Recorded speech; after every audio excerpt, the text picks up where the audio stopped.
ইরানের নেতৃত্বে এই ভাঙনের কারণ কি? আইআরজিসির প্রভাব বাড়লে কি পরিবর্তন হতে পারে? এই সংকট কূটনৈতিক আলোচনাকে কিভাবে প্রভাবিত করছে? ইরান কি এখনো কার্যকরভাবে যুদ্ধ চালাতে সক্ষম? এই পরিস্থিতি কি দীর্ঘমেয়াদী রাজনৈতিক পরিবর্তনের ইঙ্গিত? আপনারা দেখছেন TVN24 নিউজ নেটওয়ার্ক। সবশেষ আপডেটে স্বাগত জানাচ্ছি আমি মৌসুম ইসলাম। আমেরিকা ও ইসরায়েলের টানা সামরিক হামলার এক মাস পর ইরানের রাষ্ট্রীয় কাঠামোতে গভীর সংকট তৈরি হয়েছে। পশ্চিমা গোয়েন্দা সংস্থাগুলোর মূল্যায়ন অনুযায়ী শীর্ষ নেতৃত্বে বড় ধরনের ক্ষয়ক্ষতি, যোগাযোগ ব্যবস্থার ভাঙন এবং অভ্যন্তরীণ বিভ্রান্তি, এই তিনটি কারণে দেশটির সিদ্ধান্ত গ্রহণ প্রক্রিয়া মারাত্মকভাবে দুর্বল হয়ে পড়েছে।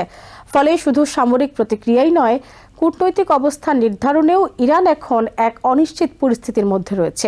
গত 4 সপ্তাহে ইরানের বহু শীর্ষ সামরিক ও রাজনৈতিক কর্মকর্তা নিহত হয়েছেন। হামলার লক্ষ্যবস্তু ছিল শুধু সামরিক ঘাঁটি নয়, বরং নেতৃত্বের কেন্দ্রগুলো। এতে করে সিদ্ধান্ত গ্রহণের নেতৃত্ব ভেঙে গেছে। যারা এখনও দায়িত্বে আছেন তারা নিরাপত্তা ঝুঁকির কারণে একে অপরের সঙ্গে সরাসরি যোগাযোগ করতে পারছেন না। ফোন, এনক্রিপ্টেড মেসেজিং বা ডিজিটাল প্ল্যাটফর্ম সবকিছুই নজরদারির আওতায় পড়তে পারে। এই আশঙ্কায় অনেকেই যোগাযোগ সীমিত করে দিয়েছেন। এই পরিস্থিতির ফলে ইরানের ভেতরে এক ধরনের নীরব বিচ্ছিন্নতা তৈরি হয়েছে। উচ্চ পর্যায়ের কর্মকর্তারা অনেক সময় জানেনই না অন্য বিভাগ কি সিদ্ধান্ত নিচ্ছে। ফলে দ্রুত সিদ্ধান্ত নেওয়া বা বড় কোনো কৌশল নির্ধারণ করা কঠিন হয়ে পড়ছে। আগে যেখানে কেন্দ্রীয়ভাবে পরিকল্পনা করে সমন্বিত হামলা চালানো হতো, এখন সেখানে আঞ্চলিক কমান্ডাররা নিজেদের মতো করে সিদ্ধান্ত নিচ্ছেন।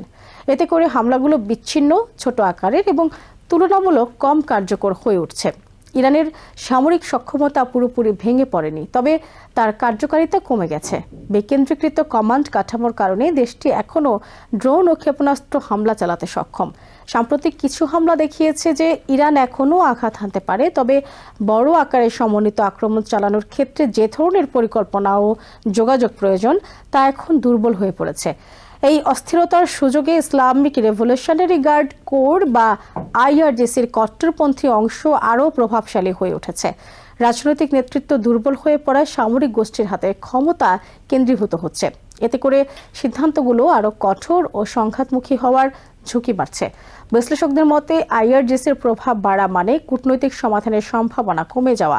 ইরানের নতুন সর্বোচ্চ নেতা মোজতবা খামেনির ভূমিকা নিয়েও অনিশ্চয়তা রয়েছে। তিনি প্রকাশ্যে খুব কমই দেখা দিচ্ছেন এবং তার শারীরিক অবস্থা নিয়েও নানা গুঞ্জন রয়েছে। কিছু গোয়েন্দা মূল্যায়নে বলা হয়েছে তিনি হয়তো পুরোপুরি নিয়ন্ত্রণে নেই।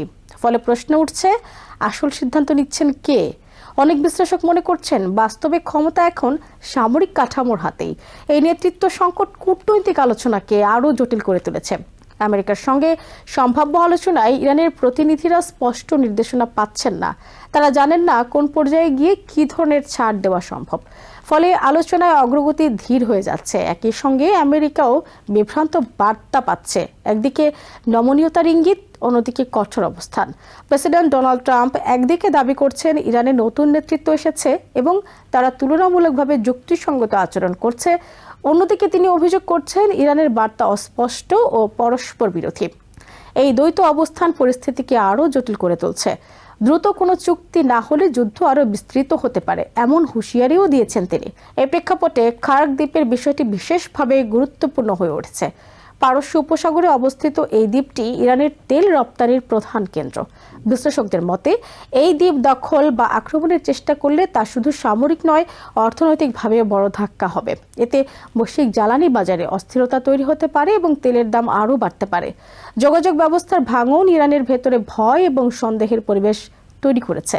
নেতারা আশঙ্কা করছেন তাদের কথোপকথন নজরদারিতে রয়েছে, ফলে অনেকেই ফোন ব্যবহার করছেন না। সরাসরি বৈঠকও সীমিত হয়ে গেছে। এতে করে সিদ্ধান্ত গ্রহণের গতি ধীর হয়ে গেছে এবং ভুল বোঝাবুঝির সম্ভাবনা বেড়েছে। এদিকে সামরিকভাবে ইরান পুরোপুরি পরাজিত হয়নি। দেশটি এখনও প্রতিরোধ গড়ে তুলতে সক্ষম এবং আঞ্চলিকভাবে প্রভাব বজায় রেখেছে। তবে কেন্দ্রীয় সমন্বয় না থাকায় সেই শক্তি পুরোপুরি কাজে লাগানো যাচ্ছে না।